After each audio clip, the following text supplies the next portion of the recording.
If you're wondering why I'm standing here, it's because I get better lighting this way.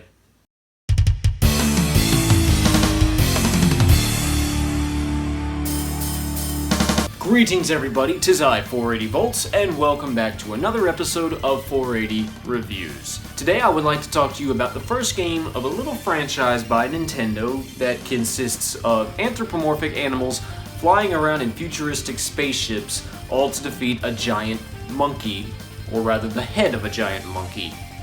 I'm talking, of course, about StarFox. I was introduced to the StarFox series back when I was a teenager. A little bit of background and context: the job I was working at, my route to work took me past a Best Buy, and sometimes I would leave for work early, and so I could stop in at the Best Buy and just geek out and look at all the gadgets and gizmos.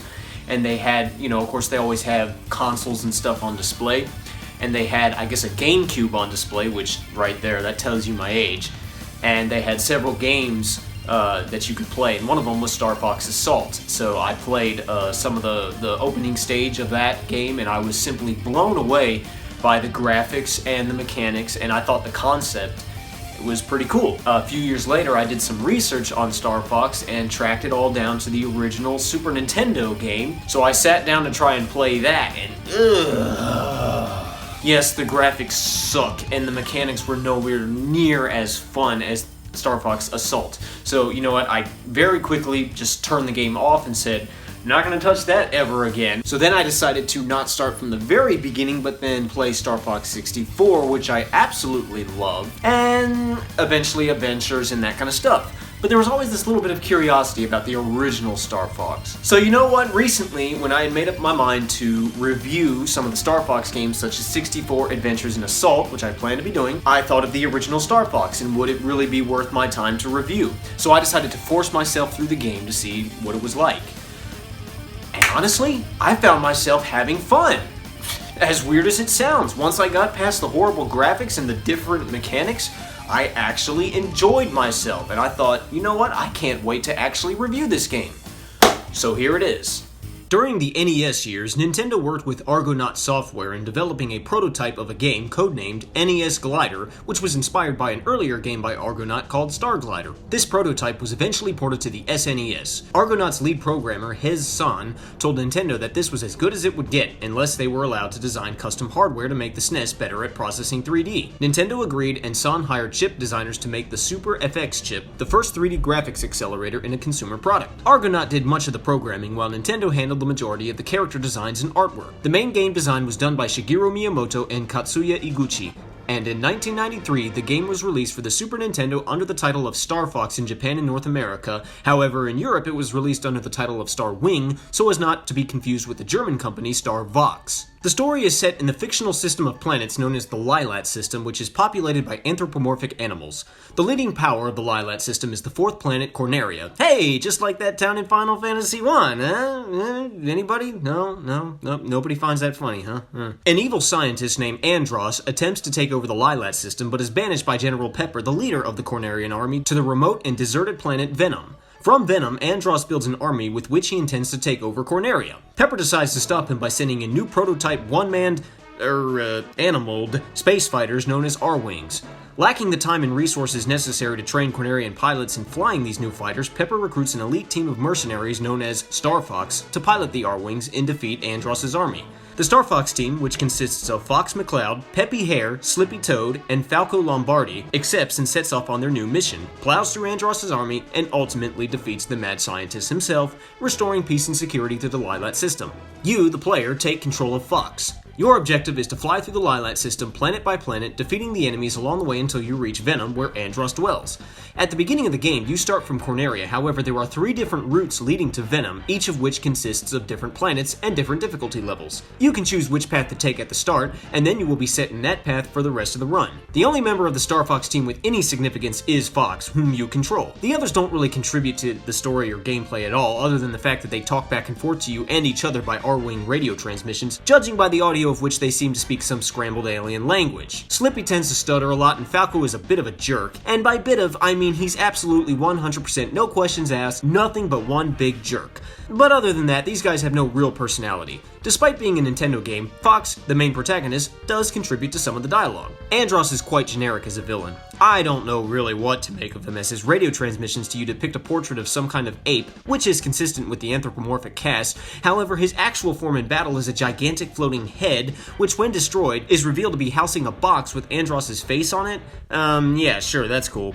Overall, the story is nothing too special. It's just stop bad guy before he does bad thing. StarFox is a rail shooter in a third or first person perspective. You, the player, must navigate Fox's R-Wing, flying around obstacles and shooting down enemies, which comes in the forms of airborne crafts like fighters such as your own, ground assault craft like tanks or mech walkers, and even in some cases organic life forms.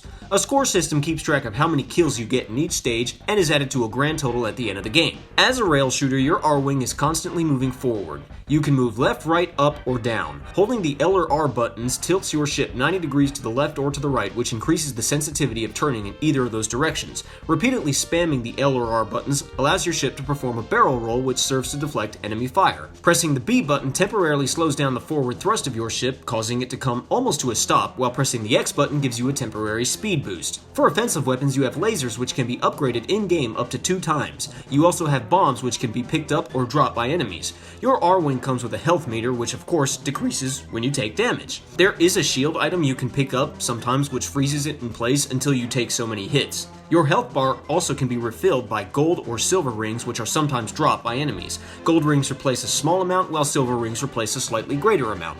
Flying through a checkpoint ring refills your health bar substantially. Note that if you take enough damage to one side of your R-Wing, say the left side, you can lose your wing, which will affect your flying as well as reduce the power of your lasers to the lowest point. At least once in almost every stage, one of your teammates will find themselves under enemy fire and will call for help. Then you will actually see their ship fly in front of you pursued by an enemy fighter. I'm not sure what happens if you ignore their cries for help. I noticed that if they get hit by enemy fire, their own health bar decreases somewhat, so I would imagine that if it gets completely empty, they'll be forced to leave the stage, as is the case in later StarFox games. However, because I always save them, I cannot confirm this. I do know that shooting your own teammates does not have any effects on their health bars, although it does cause them to get ticked off at you for shooting them. I swear though, after you kill the enemy pursuing them, they just sort of hang around for 10 or so seconds in front of your line of fire. Like, move out of the way already! They really serve no purpose except to give you something to do by being chased by enemy fighters, which tends to happen a lot. Even though the game is called StarFox and we're flying spacecraft, not every stage takes place in actual space. Many of the stages take place within the atmosphere of one planet or another. This means if you fly low enough, you will actually come to ground, which you can actually crash on, although you'd have to be either really incompetent or just suicidal to do so. Other stages do put you in the vast emptiness of inky black skies beneath the stars. Each stage ends with a boss, none of which are terribly difficult. Typically the boss has some sort of glowing weak point that you can just wail on. The final boss is pretty simple in concept, however the final form in the most difficult route can be a bit hectic as it spews a lot of crap for you to dodge. And now for the graphics. Okay, I understand that the Super FX chip was brand new and untried, and this game was probably mind-blowing back in its day, but looking at it right now in the year 2020, it has definitely not aged well. If I could sum this game's graphics up with one word, it would be polygons. Everything looks so frightfully polygonal, like you're fighting some sort of schematic diagram. Nothing looks even the tiniest bit real. The backgrounds, the objects, the fighters, they're all so bland and lifeless.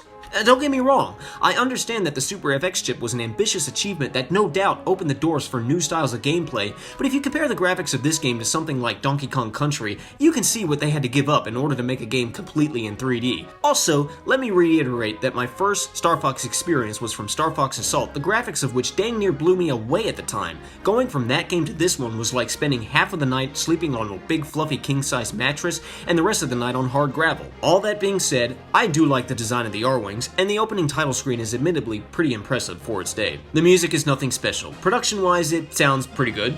Compositionally, it gets the job done. None of it is bad by any means, it just doesn't really stand out to me. In conclusion, I have to say that this game is actually pretty fun. I really didn't expect to like it. Now, I would definitely say it's my least favorite StarFox game that I have played, but it's still enjoyable to me. And I would say that if you've avoided playing this game because you've seen footage or screen pics and the graphics just turn you off, consider giving it a shot. The graphics really are as bad as all that. This game looks like polygonal puke. I get it. But once I got past that, I started having fun, and maybe it'll be the same for you. But you'll never know unless you try. Well, that was the original StarFox for the Super Nintendo, everybody. Thank you all for watching. I hope you enjoyed it. Hope you enjoyed the review. If you did, stand on your head and cluck like a chicken, and I will see you in the next video. Pieces!